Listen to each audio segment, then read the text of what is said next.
പക്ഷേ ഒരു കണ്ടീഷനുണ്ട്. എല്ലാവർക്കും ഒന്നിച്ച് കാണാൻ കാലം കൊടുക്കുന്ന സ്ഥലമില്ല. അതുകൊണ്ട് നമുക്ക് ഓരോരുത്തരായി കാണാം. ശരി, ആരെ ആദ്യം വിളിക്കണം? ഒരു വലിയ കൂട്ടം തന്നെയാണ്. ആരാ അത്? ആട് നയിക്കുന്ന ഇടയന്മാരല്ലേ? ഈ വലിയ കൂട്ടത്തിൽ തന്നെ ആദ്യം വിളിക്കാം.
ചെവിക്കുന്നത് ആനന്ദമായിരുന്നു.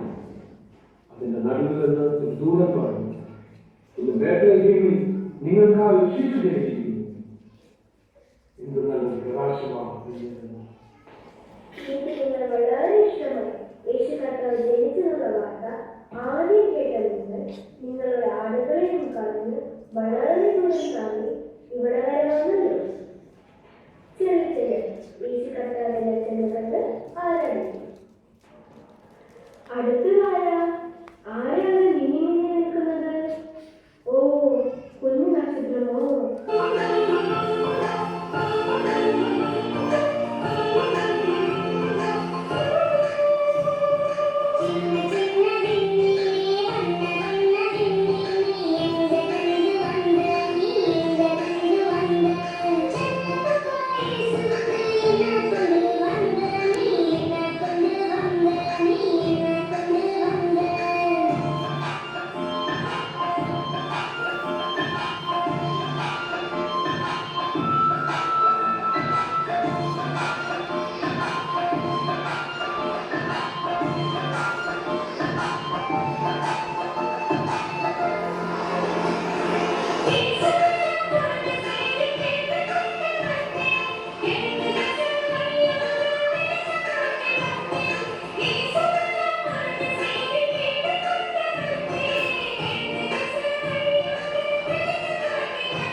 കുറെ ദൂരെ അങ്ങ് കിഴക്ക് നിന്നാ കൂട്ടിക്കൊണ്ടുവന്നേ. വഴി തെറ്റി കൊട്ടാരത്തിലേക്ക് പോയെങ്ങനെ ഞാൻ വഴികാട്ടി കൊണ്ടുവന്നതോ. അങ്ങനെയോ? ഈ സേവ ചെയ്യുന്നത് എന്ത് നല്ല മനസ്സാ. അതാ നിനക്ക് നല്ല പ്രകാശം. അവർക്ക് പോയി അവിടെ ഉണ്ണിയേച്ചി എത്ര മനോഹരമായിട്ട് ആ കിഴങ്ങ് കാണും. അല്ല, എവിടെയാ മൂന്ന് ഞാനികൾ? അതാ അവിടെ നിന്ന് വരുന്നുണ്ട്.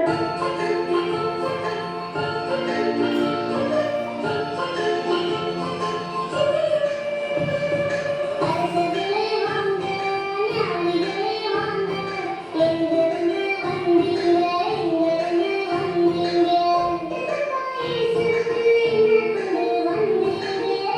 you.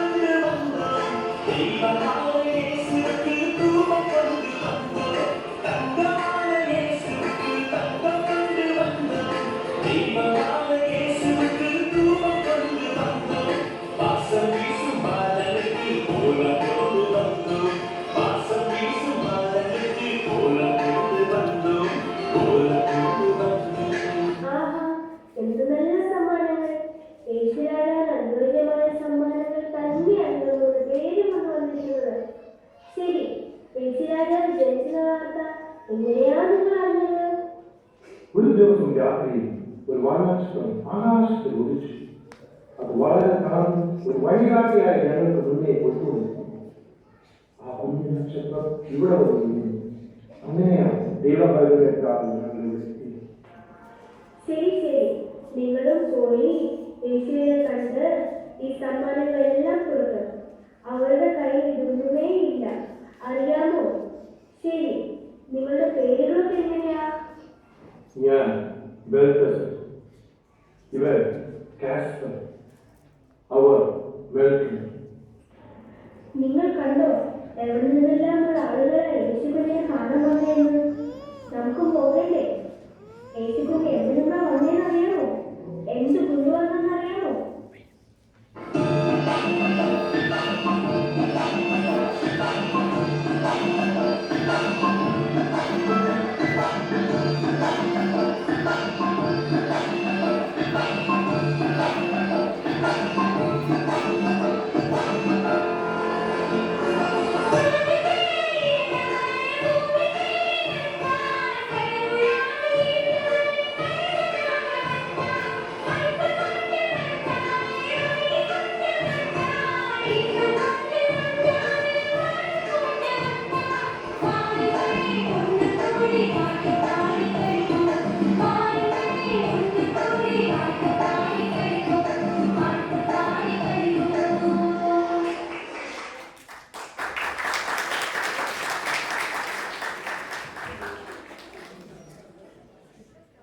ഏദനിലെ പാപത്താൽ വീഴ്ത്തപ്പെട്ട മാനവരാശിയുടെ രക്ഷയ്ക്കായി ദൈവം തന്റെ ഛായയിലും സദൃശത്തിലും തന്റെ ഏകജാതനെ ലോകത്തിന് നൽകിക്കൊണ്ട് അവന്റെ സ്നേഹം പൂർത്തീകരിക്കുന്നു.